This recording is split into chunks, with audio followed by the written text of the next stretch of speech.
If you're planning a trip to Colorado, this is the episode for you. Here's a 30-second teaser of the episode. So Red Rocks Amphitheater is just, in my opinion, the coolest place to see a show. Again, you're out in nature, but you're taking advantage of this really unique big city cultural opportunity. If you're going from sea level to somewhere like Leadville, which is the highest incorporated city in the United States at 10,500 feet elevation, like the altitude is very real. Denver, especially, has seen such rapid growth in the restaurant scene in the last few years. Michelin just started coming out to Denver and a few select Colorado mountain towns. Hello and welcome. My name is Betty Hurd, and I'm your host for the Travel Lemming podcast. My guest today is a Denver local who has traveled far and wide across Colorado.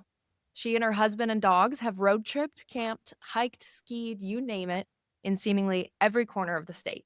There is truly nobody I'd trust more as my Colorado expert than Abigail Bliss. Abigail, welcome to the show. Thank you so much, Betty. That's so nice of you to say. I really do love where I live and feel like I truly have been to every corner. So I'm excited to share a bit of insight today. I am excited as well, and I'm so happy to have you back so soon. Abigail and I discussed road tripping the American West with Laura McFarland a few episodes back, so if you're a road tripper, check out that episode after this one. We also saw Abigail discussing her trip to Ireland at the end of 2024, so lots of Abigail features, but I'm especially excited to have you here today to discuss the place you write about the most, the place you know best and call home, which is Colorado. Yeah, I am for sure excited to talk about this topic. I feel like of anywhere else I've been, I know Colorado, more deeply than anything else. So yeah, lots to share today. I wore my Colorado State sweater today where I almost went to college. I have some personal experience in Colorado. Some of my best friends live there. My brother lives there, my cousins. So kind of been to a few spots, but definitely not as many as you. So Abigail, tell our listeners a little bit more about you and why you're our Colorado expert. Sure, yeah. So I have lived in Colorado for 9 years now, as of just last week. It really does feel like home. I came from the Chicagoland area, the Midwest. And so, not a place that had mountains and skiing and hiking and all the outdoor recreation that Colorado offers. And so that's really what drew me to this state. And again, I've gotten to see so much of it in my time here. As you mentioned, I have a couple of pups and a husband who come on these adventures with me. And yeah, I feel like we have seen all the major mountain town destinations. We've been to all the national parks, have skied at more than a dozen of the ski resorts here in Colorado. So I feel like I know Colorado in all seasons in so many different ways. And I'm always excited to talk about it. And for listeners who want to do a deeper dive into all the topics that we're about to discuss, Abigail's written over 100 guides. So you can visit travellemming.com, type in Colorado in the search bar, and you can check out all of those articles after this episode. So I want to start with a very basic question. Why should someone travel to Colorado? I feel like Colorado is a year-round destination, which makes it really special in that, you can come in the dead of winter and have a beautiful ski trip, or you can come out in the summertime and maybe while it's 100 degrees in Denver, you can escape to the mountains where it's, nice and cool for a hike or whitewater rafting or whatever have you. So I feel like, no matter when you come and visit Colorado, it's bound to be a good time, especially if you like outdoor recreation. And I think that that's the key driver of so many people who come and visit, right? They are coming out to ski, to hike, to just be outside. I also feel like Colorado's people, make this state really special. I just feel like even though it might not be the most diverse of areas, I feel that no matter what background you have, whatever walk of life you are, you're coming into Colorado. And I feel like the general population is going to warmly welcome you. So I feel like it's just this fun, laid back vibe where everybody kind of has this sense of camaraderie of, we all like a lot of the same things. And oftentimes that revolves around the outdoors. So, yeah. Absolutely. Yeah, I do think Coloradans have a very particular kind of energy, and I always love being around them. And they call it colorful Colorado for a reason. It's such a gorgeous state. Can you describe Colorado on a map so that listeners who might not really know the layout of the state can picture it? Sure, absolutely. So, to the east of Colorado, you're going to see plains and a lot of agriculture, and that's kind of the lifeblood of the eastern side of the state. Kind of running through almost the center is what is Denver, kind of central to Colorado. And then there's I-25, which runs north and south. And so to the north, you're going to find Fort Collins heading up all the way into Wyoming. To the south, that'll lead down into New Mexico, and you'll pass through towns like Colorado Springs and Trinidad. And then west of I-25, that major thoroughfare is I-70. And so that's going to lead you to a lot of your major mountain towns, mm, into Summit County, over into Vail, out west into Grand Junction, and then beyond that is the Utah border. Kind of in the southwest corner of the state, you're going to find destinations like Durango and the San Juan Mountains. That kind of then leads into the Four Corners region, which borders up against like Arizona. Even beyond Colorado's borders, there's so much more to explore. But I mean, that kind of, I think, gives you a bit of a layout. Yeah, thank you so much for that description. And we'll definitely get into more of those destinations in a bit here. What are some of the best things to do in Colorado? So I feel that anyone who's coming to Colorado will likely engage in at least some outdoor recreation. So again, it's a year-round destination. If you're coming out in the winter time, you'll get to take advantage of skiing and snowboarding at so many different resorts, more than a dozen different resorts. I think that come summertime, you have even more options as far as outdoor recreation. So things like hiking, backpacking, camping, climbing, mountain biking, whitewater rafting, fly fishing. You'll have to stop me, right? Because there's so many things that you really can engage in as far as enjoying the outdoors here in Colorado. I think that you have everything from the most extreme ways of recreating to, things that are really approachable and accessible to people. Colorado is home to 4 national parks, several dark sky destinations. And so, again, there's just so many different ways to be outside. Beyond that, though, I feel that Denver also, or Colorado as a whole, really has such a great cultural scene. And kind of, starting off with just like restaurants, dining. Denver, especially, has seen such rapid growth in the restaurant scene in the last few years. Michelin just started coming out to Denver and a few select Colorado mountain towns just a couple of years ago. It's really brought this national awareness to the restaurant scene in Colorado as a whole. So we've got some regional specials, things like green chili and Palisade peaches that the state is really known for, but just so many talented chefs coming into the state as well. So I think that makes just another reason to come out and visit Colorado. And then another thing too, kind of in that cultural vein, I would say is some of our like historic experience. Of course, there's museums available in all the major cities, just like you'd find in any other major city in the United States. But beyond that, I feel like there's a lot of ways to engage with that history in Colorado. So there's things like mine tours and cliff dwellings that you can go and tour, and historic train rides. So there really is, in my opinion, just something for every taste, every interest to go and enjoy. And out of all of these amazing things that you've just described, what would you say are your top 5 main attractions in Colorado? There's so many. Like, this question is so tough because I feel like there's just so many spots that I would recommend people go and see. But if you are coming into Colorado for the first time and your time is limited, I would say that Rocky Mountain National Park is just a must see.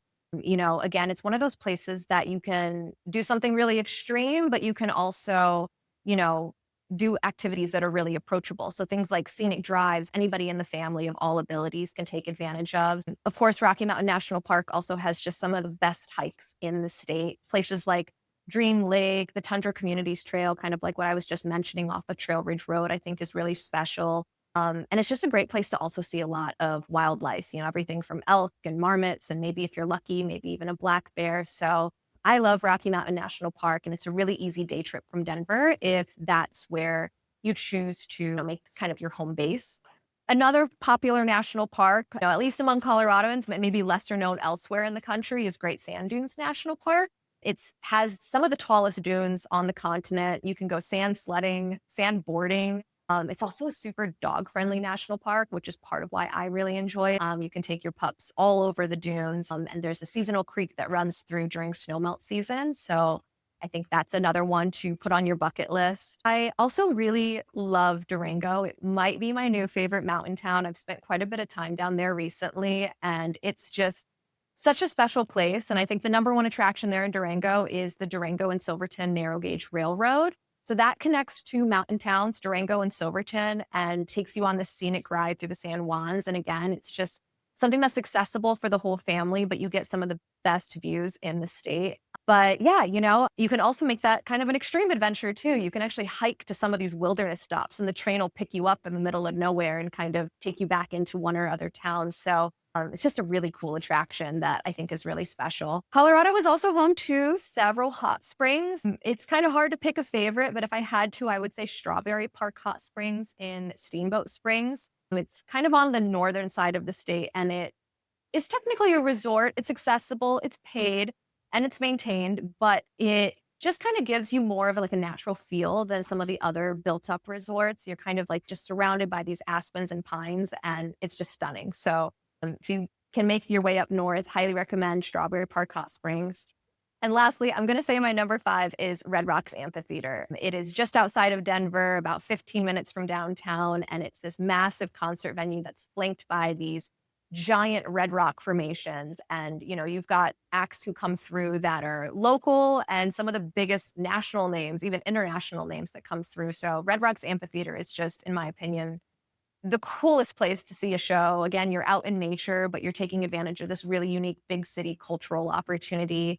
So yeah, they also do like yoga on the rocks where you've got hundreds of mats, like all these colorful mats along the amphitheater stands. And then, they'll do movie screenings, comedy acts. It's just a really cool venue. Oh, So yeah. that's my top 5. It's a lot, I know, but hopefully your listeners are taking notes. Yeah. So Red Rocks is one of the most stunning places ever. Can you kind of describe that place? Because I really feel like it truly is just like one of the most incredible parts of Colorado.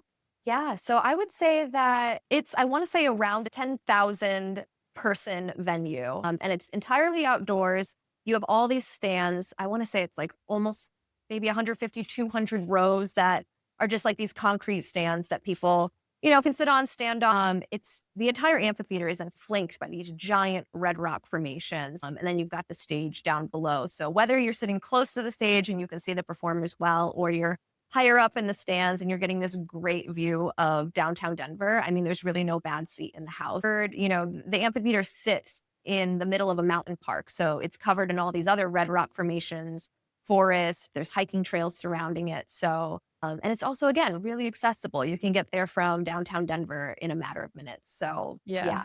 Yeah, it's seriously one of the coolest places I've ever been, and before I'd ever seen a concert at Red Rocks, someone had told me, "You can see anyone perform there, and you're gonna have a good time." And when I went there, I was like, "I get it." Like, I could see a band I've never heard in my entire life, and this would be, like, the greatest concert ever. So, I really do recommend people going and seeing a show there, even if you don't necessarily know the artist, because sometimes the really well-known ones are really, really expensive, and then you can get really cheap tickets for the up-and-coming artists. So I would highly recommend doing that because it's just one of the most unforgettable experiences in Colorado. Absolutely. Yeah. My first Red Rock show was String Cheese Incident. And, I was in college at the time and, wasn't like a big jam band fan, but then became one because that was one of the most magical experiences. And I feel like I have seen some of the funkiest performers. I mean, to your point, it doesn't matter who's coming into town. I take them to a Red Rock show. So it's like everything from like Duran Duran to Dropkick Murphys. Like, I just go whenever there's a show and someone's in town, so Yeah, absolutely. Everyone's gonna it's a have a good good time. time. Exactly. Are there any hidden gems that visitors might miss without your local insight? There's so many because, again, it's such a big state and there's so much to do, and I think that when you look at, the best of list, a lot of times you just kinda see the same places regurgitated over and over, and not to say that those places aren't incredible and deserving of a visit in their own right, but there's so many hidden gems, that don't get talked about. So, off the top of my head, I have to shout out Ute Mountain Tribal Park. I just went out there for the first time last month and was absolutely blown away.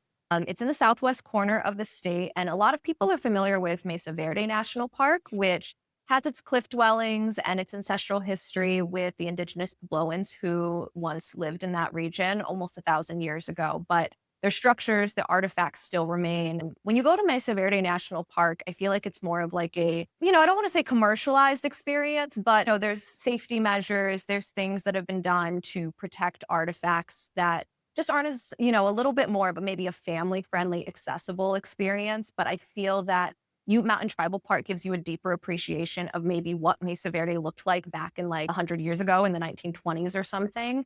So yeah, I went out there. It is on tribal land. The Ute Mountain Ute tribe lives there and manages this tribal park. And so the only way that you can get in is with an indigenous guide, and they'll take you down this bumpy dirt road for 45 minutes in this shuttle. And you get out, and you're in this really small group of less than 10 people. They have you climb down these ladders and you're looking at these cliff dwellings that aren't, they haven't gone through any kind of, stabilization measures like you'll see at Mesa Verde. They're just as they have been for hundreds of years. As you're kind of walking through, you'll find these like bits of pottery that have like paint and textures to them, literal thousands of these shards of pottery, like all over the trails. And you're just able to pick them up, handle, obviously do not take. But it's just like you really feel like you've stepped into something out of a history book. It's like somewhere I've never been. So, and also just to have an Indigenous guide kind of sharing those stories, I think it's just all that much more special. So, highly recommend that if you can get to the southwest side of the state. Yeah, Um, I saw yeah, your photos from that, and just seeing the photo of all the pottery pieces everywhere, I was like, "I need to pack up and plan this trip to Colorado right now." It looked so incredible. I've never seen anything like that. yeah, it's wild. I mean, I'm sure that there's other, like, really remote cliff dwellings that, like, if you're in the know, maybe you know how to get to, like, out in, like, Arizona or Utah or what have you, but for this to be something that, you can take a shuttle, it's a tour, you pay an amount, you're safe, you're with somebody, but to really feel like you have stepped into the most remote, untouched place is just really, really special. So, Absolutely. highly recommend that park. There's also wild horses running around, which I was really excited Oh to my see. god, that's so So, cool. yeah. Beyond that, I also highly recommend the Grand Valley. I don't think Colorado's wine country really gets talked about on a national scale. Maybe, some locals are familiar with it, but I spent about a week in Palisade last fall during the harvest season when Palisade peaches are in season, wine country. I mean, it was just such a lovely getaway and felt so much more luxurious than you get kind of from other places in Colorado, but also really accessible too. It's not the same kind of maybe wineries that you'll see in Napa where they're getting these crazy national awards and you have to book out in advance. It's still so Colorado in that you just kind of show up, drink some wine along the river, and it's some really good quality stuff. There's also Big B's Orchard that's kind of in that Grand Valley region, and so I have to call that one out. It's an orchard, and so they produce various different stone fruits, apples. It's kind of a you pick spot, but it's also like a really cool concert venue that kind of goes under the radar. So I feel like a lot of locals even aren't familiar with Big B's. So if you make it to Grand Valley, include that as part of your itinerary. Yeah. Another hidden gem, Poudre Canyon. I just mentioned to you, Betty, before this interview here that I was just west of Fort Collins, where Colorado State is, this past week and spent some time in the Poudre Canyon. It's so little talked about.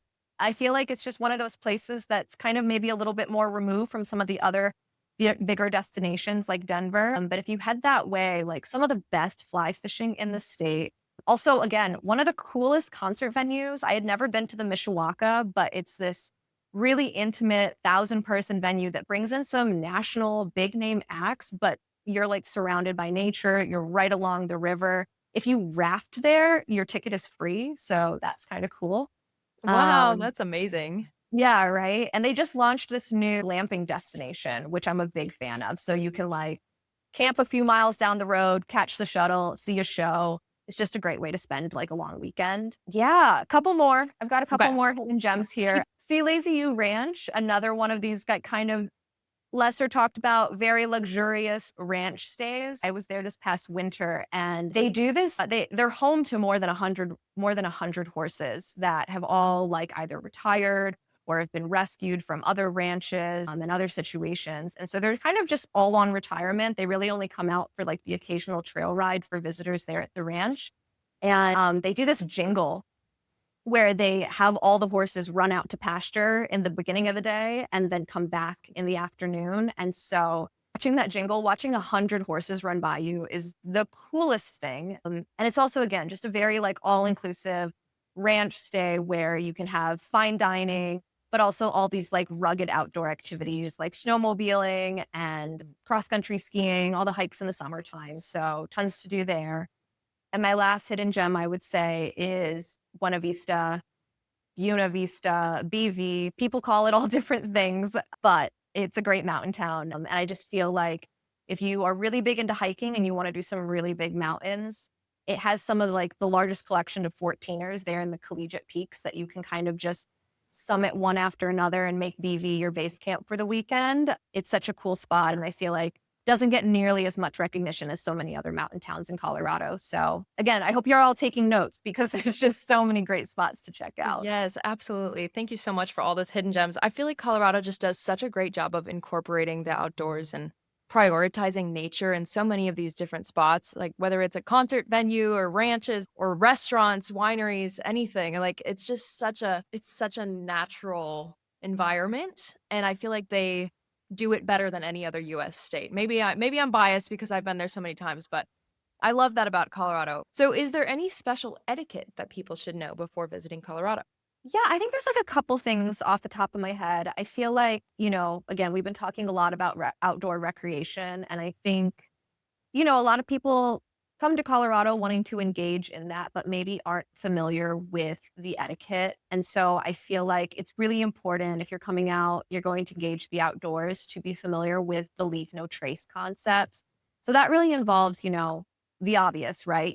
Don't leave litter, don't leave graffiti or anything like that in a natural place. But there's also sometimes things that I think that people who aren't as familiar with being outside don't realize. So like, for example, you might think that you're doing something nice by feeding the little chipmunks and squirrels, but that's actually not good for them. Never feed the wildlife. You don't want to throw off their natural processes or what they naturally should be eating.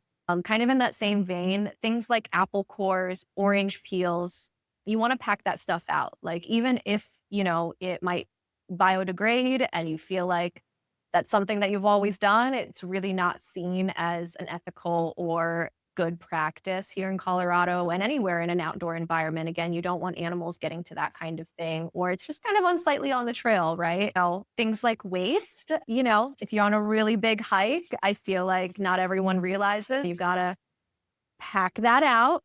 And if you are doing anything else, make sure you're away from waterways and all of that. So there are some just really good things to know as far as like making sure that you're doing the best you can as far as protecting the outdoors. We all want these places to be as natural and, as pristine and cared for as possible. We want them to last for future generations. So I'd highly recommend if you're going outside, be familiar with those practices. Beyond that, cannabis consumption. I think that a lot of states have now legalized recreationally. And so people are very familiar with kind of what that looks like to go into a dispensary to purchase cannabis. But some states have varying laws. Can't speak to all of them, but here in Colorado, you cannot light up a joint at a Red Rocks concert or walking down the street in Denver. It's not just You a might, free for all anywhere you right. want, anytime. Exactly. Yeah. It's just like alcohol, there is limitations as to where you can legally consume. So just be aware of those practices. One other thing, too, that I just wanted to touch on, kind of going back to the outdoors, is also just fire etiquette. Like Colorado is a very dry, arid place, especially in certain regions. And so, like, things like throwing a cigarette butt out the window or a joint butt or whatever have you, even parking your a super hot car that's letting out exhaust like on dry grass. Like there are things that humans can do beyond just sparking a bonfire and not putting it out properly that can cause fires. And so be really familiar with those practices as well. You don't want to burn down a forest, right? Yes. So yeah. Yes, very good reminders for things that a lot of people might forget to consider. So, our next segment is all about where to stay in Colorado. Where is the best place to stay for someone's first time in Colorado? So if it's your very first time in Colorado, I would recommend staying in Denver. Again, we've talked a lot about outdoor recreation, mountain towns, but I just feel like Denver is such a great central region. I mean, that's why I live here. You can really get all over the state, via those two highways I mentioned, I-70, I-25. Like those are your thoroughfares. It's how you're going to get into the mountains if you want to take advantage of that. But I feel like staying in Denver, you're going to get such a mix of different activities from the big city to those outdoor things that we've talked about. There's also like the largest number of hotel options for all these different budgets and whatnot, varying types of transportation. Even if you don't rent a car, there's ways to get around the city, even to get into the mountains, things like shuttles, light rails, buses, you name it. Like Denver just has it all. So I really think as a first time visitor, it's just a great base camp, whether you're here for 3 days or a week. There's so much that you can do by staying put in Denver. It's also like Probably the easiest to get to, right? We have our international airport, Denver International, just outside of the city. So if you're traveling in from another state,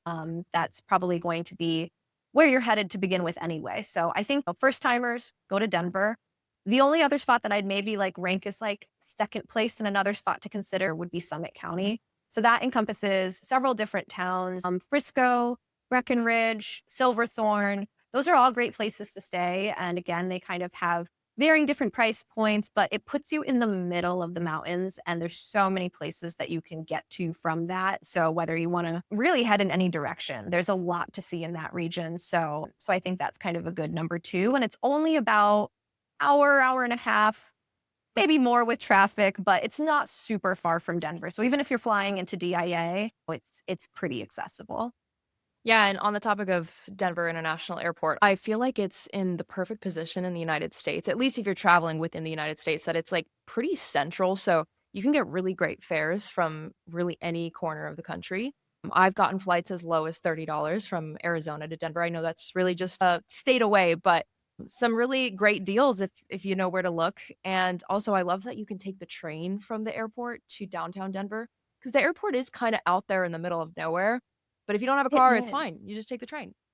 Yeah, I do that all the time. I did it just last week. Oh, it's so easy to just catch the light rail and it's, I think, 7, $10, super Yeah. cheap to Yeah, kind of super get in and out of the city. So and it's always really clean and safe. I always feel very safe on that train. What about budget places? Are there some major budget areas that you recommend staying or any particular hostels, hotels, that kind of thing?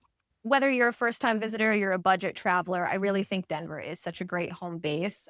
Especially if you're on a budget, though, I would recommend looking at kind of the suburbs surrounding Denver. So whether it's north, west, east, there's a ton of affordable kind of budget stays, the typical hotel chains that so many people are familiar with. On my first couple of trips out to Colorado, I stayed on the west side of town and stayed in a couple suburbs, Littleton and Lakewood. You can catch the light rail from both of those places. So it's convenient even if you, again, are budgeting and you don't want to rent a car. You can still get into the Denver area or into downtown Denver from those suburbs. And I kind of like the west side just because it puts you a little bit closer to the mountains. So even if you want to like take an Uber from your stay in Lakewood and Uber over to Red Rocks for a show, it's really not that bad and kind of puts you closer to the mountains. So I'd recommend the western suburbs above anywhere else, but really any of the Denver suburbs are going to have a little bit more cheaper of stays. Yeah. Great. So outside of Denver, are there any other notable places to stay in Colorado? Yeah, I would say that a couple places also are great destinations that kind of put you in the midst of it all. One of them is Glenwood Springs. So that's right there along I-70. It in itself is a fantastic destination. But again, it kind of puts you in the central location, so next to some other major Colorado destinations. So if you go east, you'll be in the town of Vail, which is so iconic, really well known for its skiing, and kind of some Bavarian inspiration as far as its architecture. So really charming place to check out. If you go south from Glenwood Springs, you'll end up in Aspen, which, again, is just iconic. The maroon bells are there. All like, your luxury boutiques and hotel stays, all of that. Aspen is just iconic. And again, a great place for skiing and all kinds of outdoor recreation. And then from Glenwood Springs, if you go out west, you'll also end up in kind of the Grand Valley, as I was talking about earlier, that wine country through Palisade. And beyond that, Grand Junction, which has Colorado National Monument, a lot of like desert scenery. So, yeah, just another special place to check out. So, Glenwood Springs, great hub if you just want to see some different places that are also iconic to Colorado. Secondly, I would recommend Durango. That's in the southwest corner. And again, might be my new favorite mountain town. I just really love it down there. It's a college town, so it kind of keeps things like young and fresh, but there's just a ton of locals, so tons of families, but also a lot of tourists. You kind of get a mix of, it all down there. The Durango and Silverton Narrow Gauge Railroad, again, is such an iconic thing to check out if you stay in Durango. Mesa Verde National Park, Ute Mountain Tribal Park, the one that I was talking about with all of the shards of pottery and the wild horses and whatnot. And then it kind of gives you access to the San Juan Mountains. So there's other really iconic places to check out over there, like Silverton, Ouray, Pagosa Springs, which is iconic for its hot springs, which just went through a major renovation. There's like 40 different pools now available. So I think the Southwest corner is a great place to post up as well. It's a little trickier to access, but once you're there, there's a lot to do. So, yeah. Awesome. And for me, if I may interject a couple of my personal favorites that I visited with my friends and family, I love Fort Collins. I know it's like kind of just, well, a lot of people just consider it a college town, but I feel like there's so much to it. There's a lot of awesome outdoorsy things to the west. You can go to Horsetooth Reservoir. They have the mountains. I've gone to some awesome college events like sports games and they have like the cutest downtown bar scene. I think that they call it the Napa Valley of beer in downtown Fort Collins, is that correct? I've heard that. Yes, they have so many different breweries and just, like, an awesome brewery and bar scene. I absolutely love going bar hopping down there. And then I love Crested Butte, just went there last year, and I know you've had experience there. We went camping and hiking with the wildflower season, which is, like, pretty much right now, summertime. The most gorgeous wildflowers I've ever seen with such amazing mountains and lakes to swim in, and I saw black bear and so much other wildlife. It was so cool. And then my last one is Telluride, which to me is like the Switzerland of America. It's like the most gorgeous place I've ever seen. There's waterfalls in every direction, these gigantic mountains, and the gondola takes you into town, and it's so beautiful. So those are a few of my favorites. I don't know if you agree on any of those things, but that's really like the extent of my Colorado experience. I love that. You've been to some really wonderful places and some places that aren't so easy to access. I mean, things like places like Telluride, Crested Butte, those are fantastic places to go and visit. But I feel like I know so many, even people who've lived in Denver for forever who have yet to visit them. So good on you for getting out there and seeing some gems. Telluride is pretty close to Durango. So really, whether you made that your home base or the other, like you could kind of get between the two of them within a couple hours. So yeah, I love that. It's funny too that you mentioned Telluride reminding you of Switzerland because the town just near it, Ouray, its nickname is the Switzerland of America. Oh, really? So I didn't know yeah. that. So you're right on point with being inspired by those mountains there Yes. because yeah, other people see it too. Oh my But god, it's so stunning there. yeah.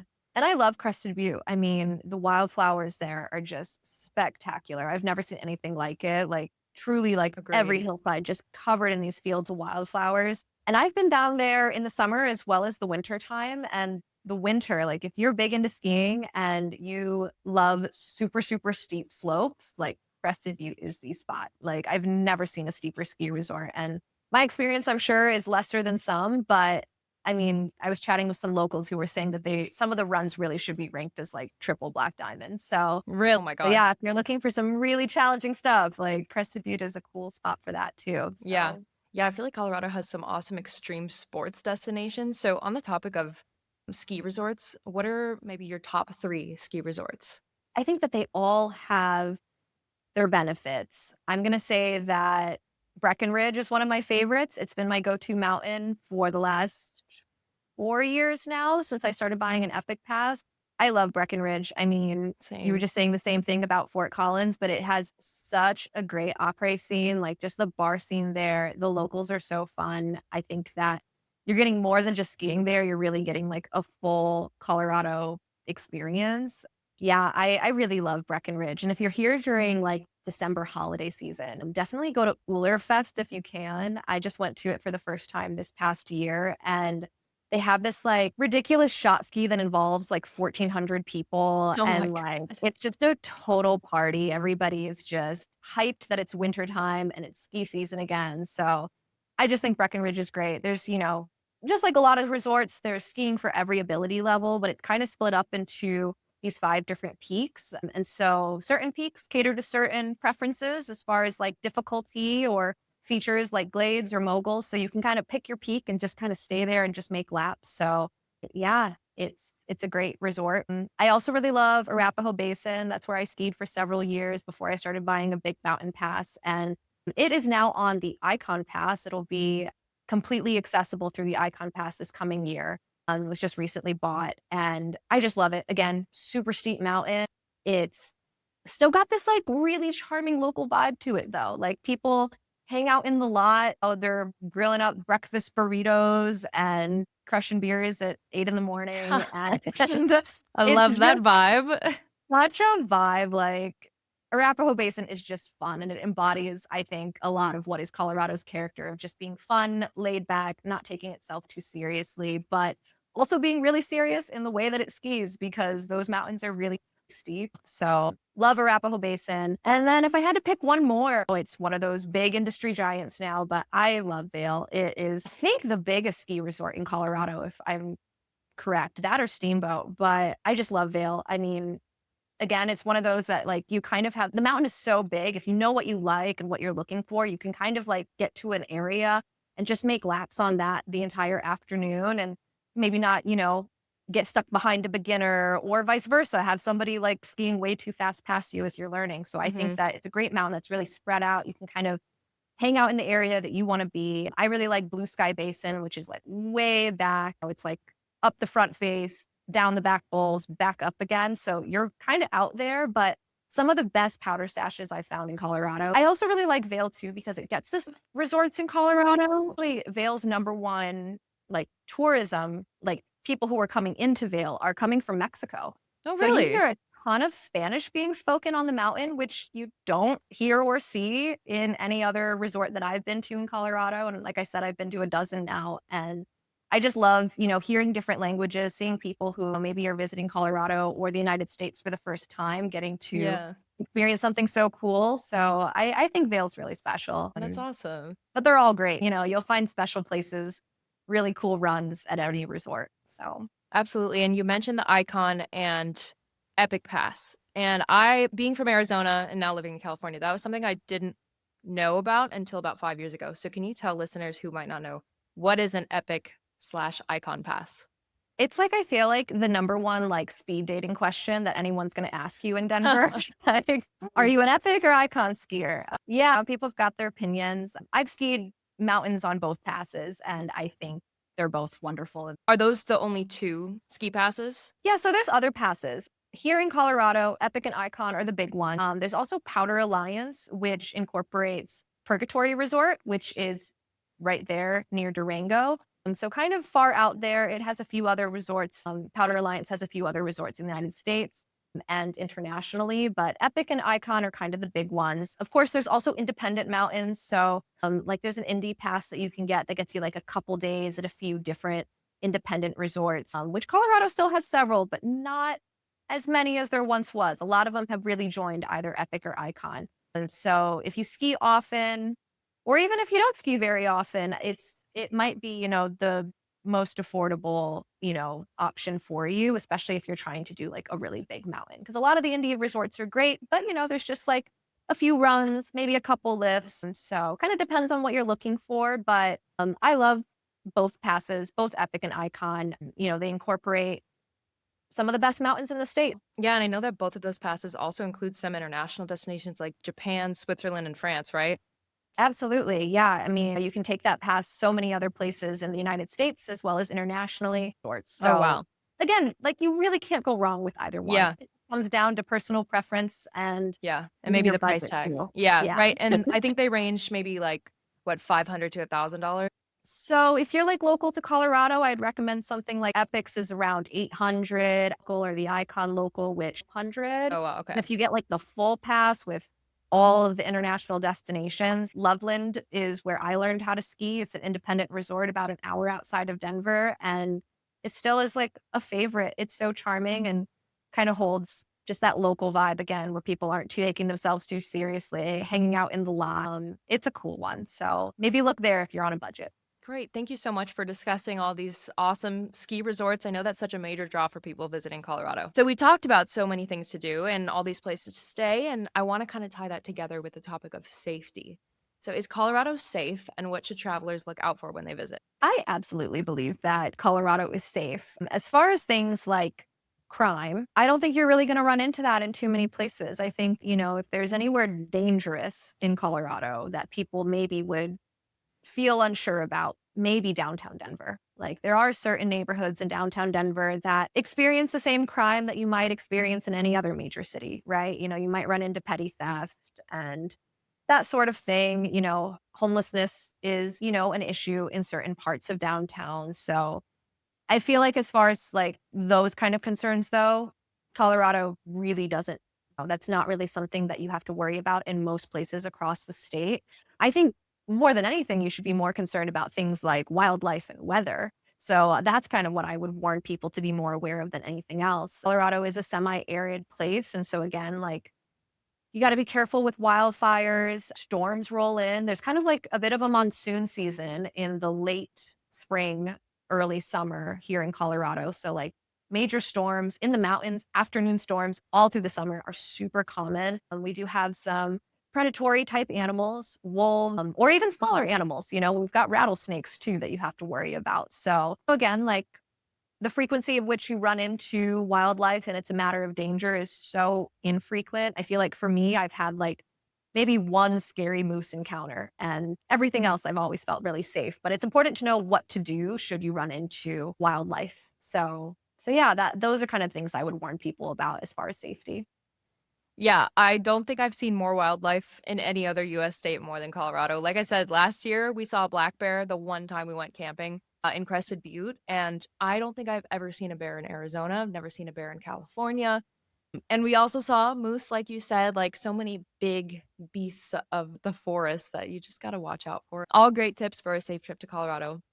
And you briefly mentioned weather at certain times of year, which leads me to my next question, which is when should people visit Colorado?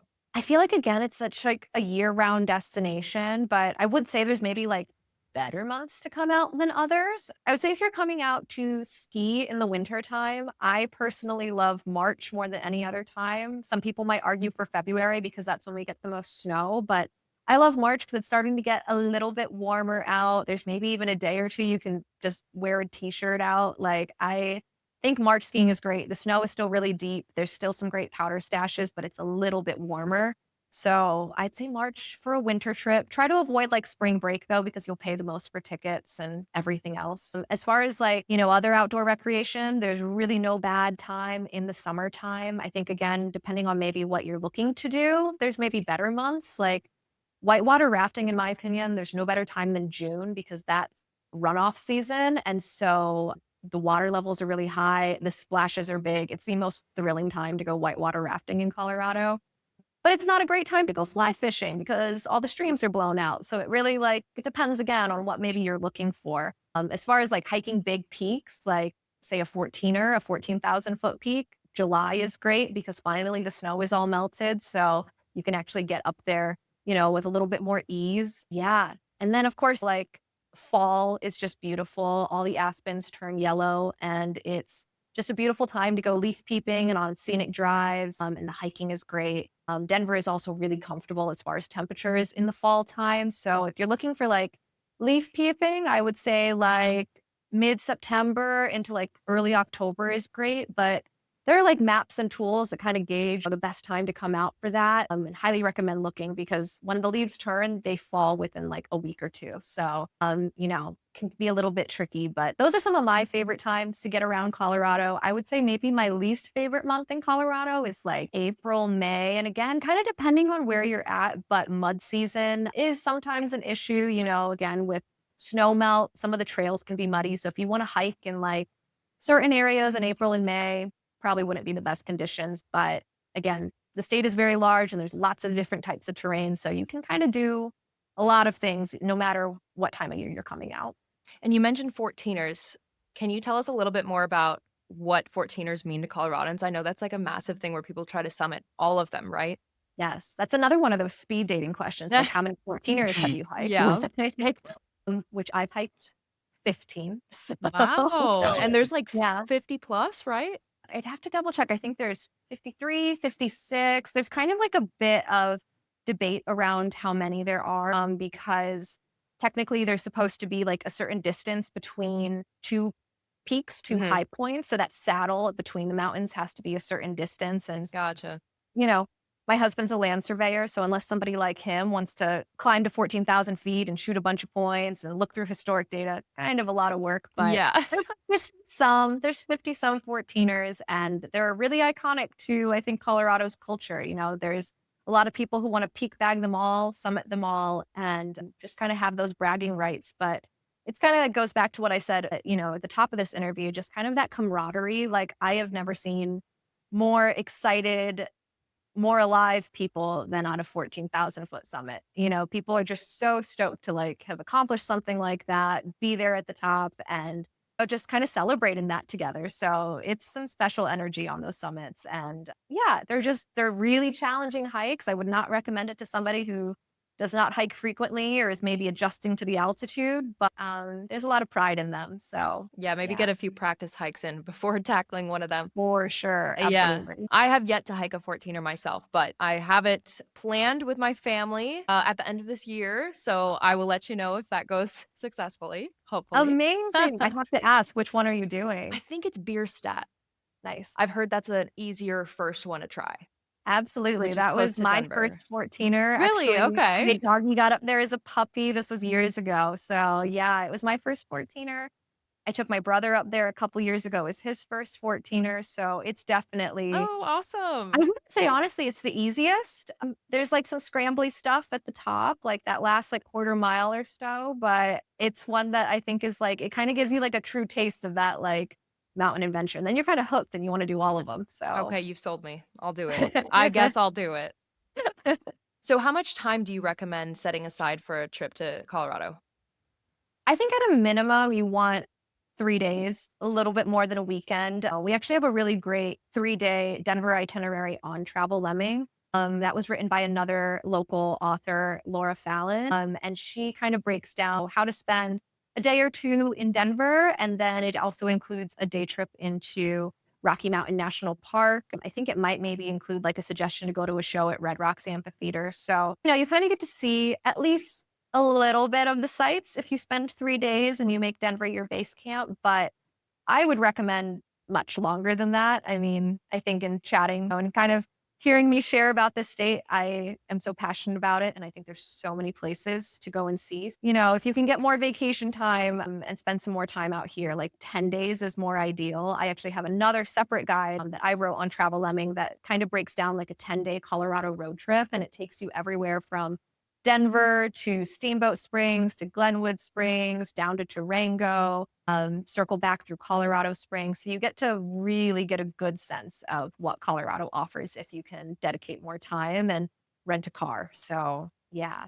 Yes, and on the topic of renting a car, I wanted to ask you, what are the best ways to get around Colorado? I think that renting a car is the best way. It's like I wish that Colorado had the kind of public transit that maybe other places do, but that is not the case. So if you want to see the mountains and you want a lot of independence to be able to move at your own pace and see what you want to see, I think a car is, it's going to give you a better trip here in Colorado. Again, if you're only coming in for a long weekend and you just really plan on staying in Denver, I do think you can use public transit. The light rail is a great resource that's safe and affordable and can get you several places throughout the metro area.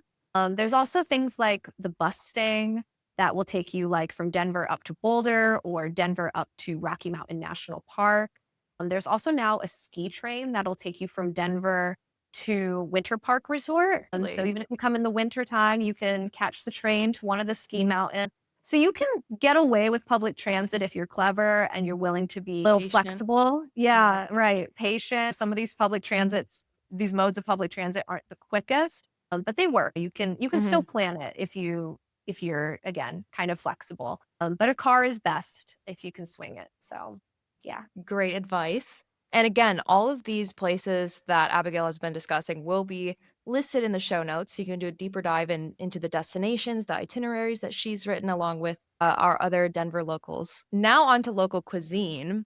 Are there any dishes or drinks famous to Colorado? So I think number one is probably green chili, which I feel like we may have stolen from New Mexico because it's also very big down Yeah, I there. was going to say, I thought that was a New Mexico thing. But I feel like, in Colorado, it has such a, let's call it a regional thing. It's something Yeah. that Coloradans, I think, take a lot of pride in and use very generously. So whether that be smothered green chili burritos or it's on top of a hamburger, green chili is such a staple, even just eaten with like chips or a tortilla. Like you're going to Mhm. find green chili on a lot of menus. So another thing I would recommend Palisade peaches if you're here in the summer or early fall when they're in season. They are just so good. I actually did a story about the largest peach producer in Colorado last fall and stayed at their orchard and, got to chat with that family. I think they're fourth or fifth generation family farm. And, they kind of explained to me how these peaches, because they grow at a higher altitude, they're kind of going through the fluctuations day by day as far as temperatures, where it's really hot in the afternoons and then gets really cold at night. So it's locking in these sugars, and they're just the sweetest peaches you can possibly imagine. So love Palisade peaches if you can get your hands on those when you come to visit. And Betty, you kind of touched on this too when you were chatting about Fort Collins, but my third thing I'd recommend is craft beer.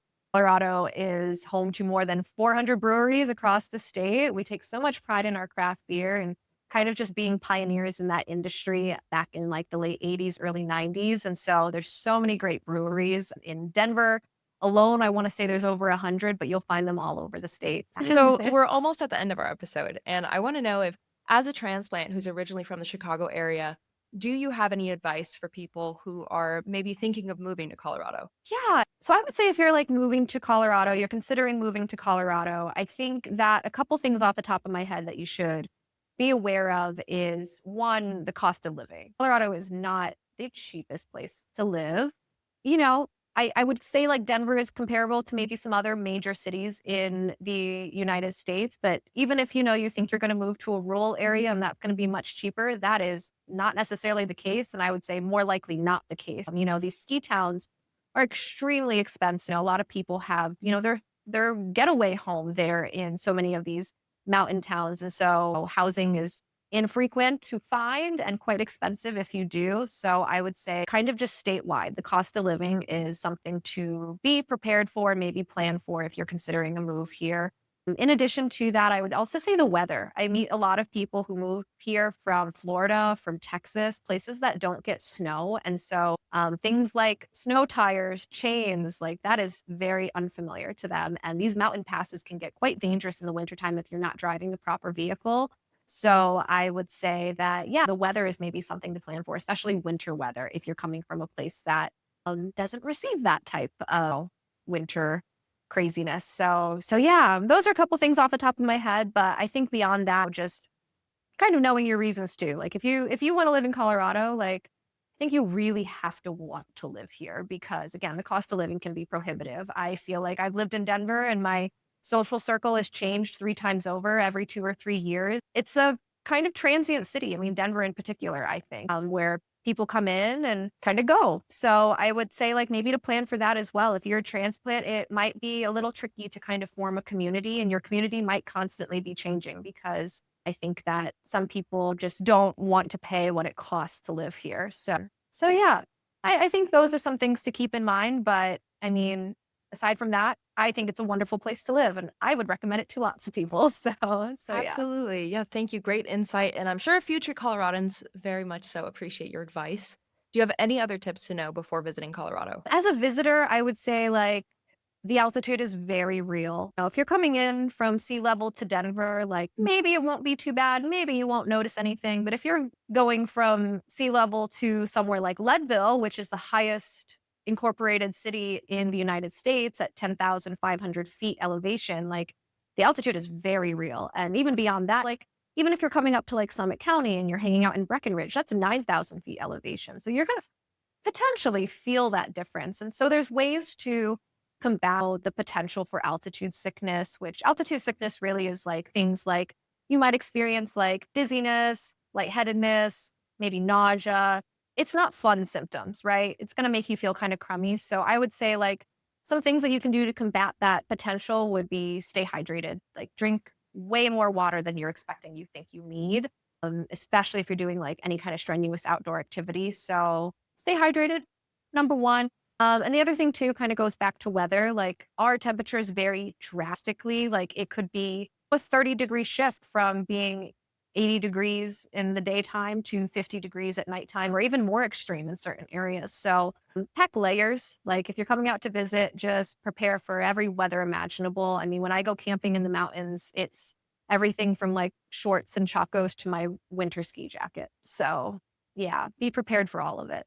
Yeah, I've been in Colorado before where it dumped snow one day and then the next day it was sunny and 75 degrees. And I was just like, this is so confusing. What was I supposed Yep. to bring on this trip?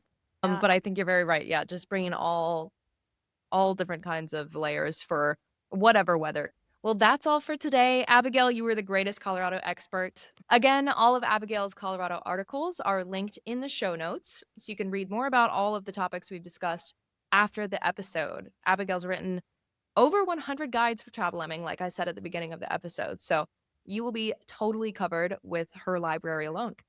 If you like this episode, like and subscribe to our channel so you don't miss out on travel expertise and inspiration around the world. Again, we are posting on Thursdays. Thanks again, Abigail. I loved picking your brain about Colorado today. Thank you so much for having me. This was so much fun. Absolutely. And thanks, listeners, for tuning in. We'll see you next time on the Travel Lemming Podcast.